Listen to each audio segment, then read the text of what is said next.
Let's bring in meteorologist Danielle Moss, but not to talk about the weather just yet, because we're going to get to that. But you're a former flight attendant as well. Just think about this with drones now flying all across the country right now. That's got to be scary, man. How do you keep the passengers safe? How do you comfort them in an incident like that? You know, there's so many situations that happen on planes that passengers have no idea is going on. But with drones, there's rules that drone pilots have to follow. And it's part of their test to get their license is where those no-fly zones are. And it's usually within certain footage of an airport. Mm-hmm. And so for that to happen, either the plane was a little bit lower than what it was supposed to be, or that drone was definitely in a no-fly zone. So definitely seeing some pretty big issues or concerns for that drone pilot. But on board, when something like that happens, sometimes we are unaware, right? Yeah. Sometimes the pilot will call back and say, hey, we just struck a bird. And we're like, what? We struck a bird? Yeah. You have no idea what's going on. But drones are so scary because those jet engines, they take in so much wind that if they were to suck up anything, that could cause engine failure. Yeah. Okay. So that's very, very scary that there was a near collision. I mean, that's terrifying because if you lose an engine in air, that could be very detrimental. Pilots, they go through this great training and they have simulators that put them through certain circumstances of like, what happens if my left engine goes down or part of the left engine? So they have all these different scenarios that they have to really play out on ground so they can handle those things in the air. But sometimes there are certain things that you just cannot control. A plane is a large computer. It's literally a tube in the sky that's controlled by a lot of different buttons and a lot of different controls. And they learn how to do that. They also learn how to fly on their own. And so that is a very scary situation. And I'm sure that the flight attendants and the passengers might not have been privy to that information until after everything was clear. Ooh, Lord. But that's a close call, Ron. Yeah, that is a close call. And actually, from this report that we heard, that the plane was at 3,000 feet, descending, getting ready to land. So when all that happened. So before we get to weather, so if you know that a drone has struck the plane and passengers are freaking out, and rightfully so, they got their cell phones out, they're recording on all of that because they're going to put it on social media, and hopefully that they are able to put it on social media. You know what I mean? At 3,000 feet, they should. Yeah, that they're able to survive. How do you, as a flight attendant, remain cool and calm and collected and try to do the same for the passengers? So thank you for the 3,000 feet because that's privy information. So the first 10,000 and the last 10,000 feet of a flight are the most dangerous because that's when the pilots are actually flying. So that's another reason why it was probably more than likely in a no-fly zone.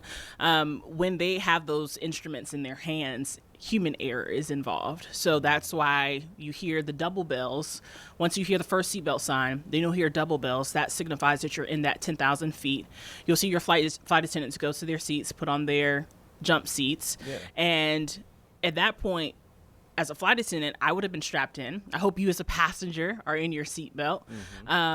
But yes, people are going to be recording. They're going to be trying to probably plot an escape plan in their mind. You have to kind of be thinking as a passenger and not as a flight attendant. Yeah. And you also have to put yourself in a situation like, okay, what's it going to look like when we land? We have protocols that we go through. So it depends on the airline. But if there was a situation where the drone hits the plane, you're 3,000 feet in the air, the pilots will call back and say, hey, we just hit something. Maybe an engine goes down. Maybe you're taking in too much air. And they'll say, prepare for a rough landing, start emergency evacuations, or start your emergency commands. And during training, we learn our emergency commands. And each airline has different commands, but you start yelling those commands. Another reason why it's very important that you pay close attention to the safety demonstration so that you are aware of what to look for. When you start yelling your commands, you want people to really ground themselves. And a lot of times you'll hear people say, heads down, stay down. So you put your head down and put your head in your lap and you're just waiting for impacts. And your front flight attendant, who's usually backed up to the cockpit, will start the command of brace, brace, brace. So then you have to brace your passengers for impacts. And even though it might not be a huge impact because we're talking about a small drone, you have to be prepared for the worst at all times. Man, that is scary. So yes. And you know what? Anytime we're on a flight, I know we got to talk about weather because this is so fascinating, but anytime that I'm on a flight, if I feel a little rough air or whatever, you know who I look at? The flight attendant. I'm like, okay, if he or she, if they're not freaking out, I can remain calm, cool, and collected. Yes. I don't have to freak out as well. So there's only been one time where I was nervous in turbulence on air, and I wasn't working the flight. I was technically working the flight, but sometimes they're called deadheads. So what they do is they'll move you to another position. So I was based in Detroit, but they needed me to operate a flight in Minneapolis, and so I had to fly from Detroit to Minneapolis. And a deadhead is basically like a free nap. You get to sit in the back in your regular, in your uniform, but you're in a normal passenger seat, and they're just moving you to the next, base. And so I'm sitting there taking my little nap, and I could feel the turbulence start. You hear the seatbelt sign. So as a flight attendant, I know, okay, it's getting rough. But if you're always the first flight to go through dead air, you don't know what to expect. Right. And so it might start off a little bit, okay, this is bumpy. But then we hit a really bad patch of dead air. And when you do, it feels like you're falling out of the sky. And so the lady behind me she screamed, and that immediately woke me up. But I could not, like you said, I know people look for me. I'm in my flight attendant uniform, so I just kept my eyes closed. Because I didn't want to, you don't want people to see that you're worried. And we hit dead air like 2 or 3 times, and it felt like we were getting lower and lower. And I was like, well, this might be it. I closed my eyes, and the lady behind me, she started having a panic attack. And then this lady in front of me, she started getting sick. So then I was like, okay, now I got to wake up.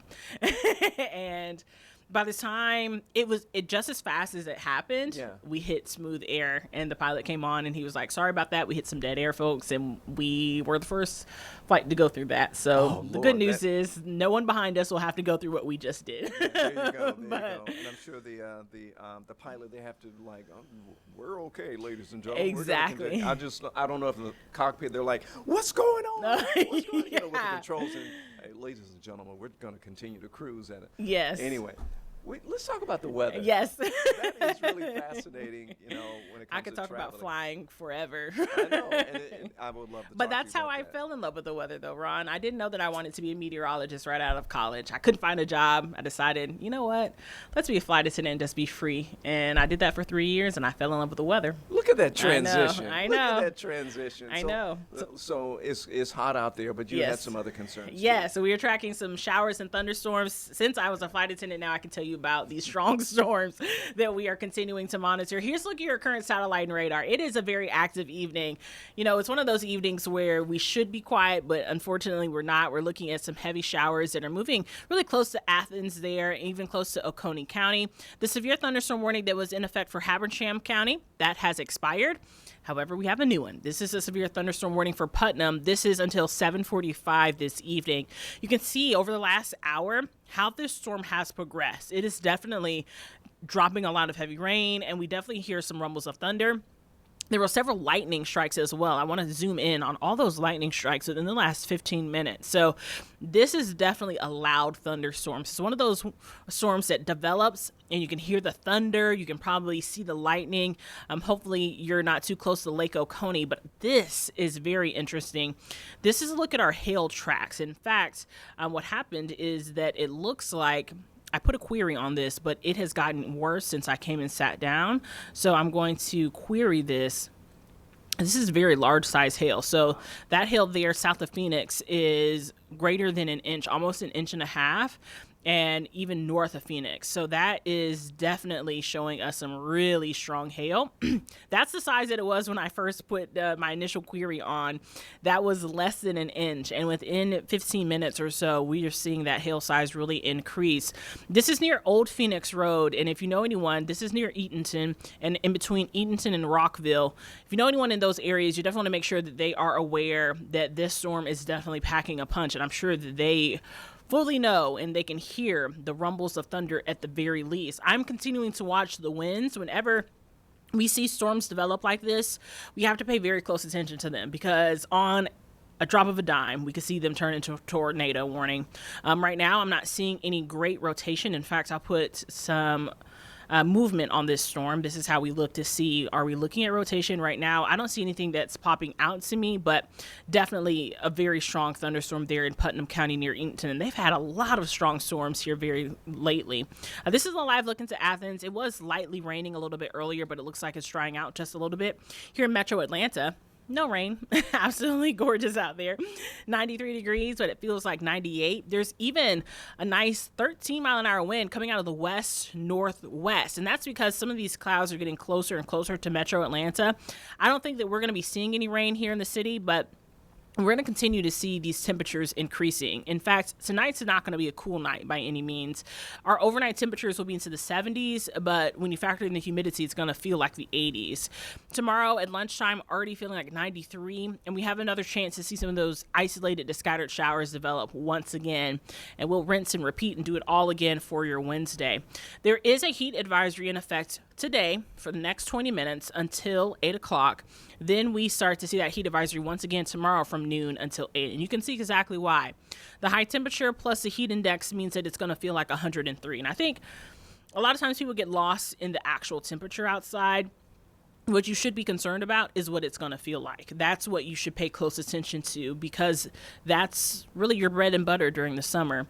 Right now in Metro Atlanta for tomorrow, those feels like temperatures will be near 103 degrees. Even in Dalton in northwest Georgia, it could feel like 105 degrees. So a lot of heat, a lot of humidity, and we're under this heat dome for quite some time. Tomorrow, we're not going to be looking at any rain delays for the Braves. Not necessarily. Maybe an isolated shower, but I don't think it's going to be anything to cancel the game. The biggest concern will be that heat and humidity. These are actual temperatures tomorrow at 6 p.m. First pitch is at 7:15, but it's going to feel more like 94, 95 degrees even at 7 o'clock. That's why we're saying your AC is going to be working in overtime, because during the evening where things really start to cool down, it's actually still going to be very humid outside. And you can see from literally the Midwest all the way down to Florida, even stretching for far east, Boston, New York, close to DC, extreme heat watches. And this is for tomorrow until 8 p.m. It could feel like 100 degrees plus. And our heat impacts for tomorrow are major, a little moderate there in northeast Georgia, but Wednesday and Thursday, extreme. So you want to make sure that you are hydrating. That's the big weather story for this week, is what it will feel like, plus some of those scattered to isolated showers. Because it's so humid outside, like what we're seeing happening right now in Putnam County, you can expect the same thing for some places throughout the evening hours for this week.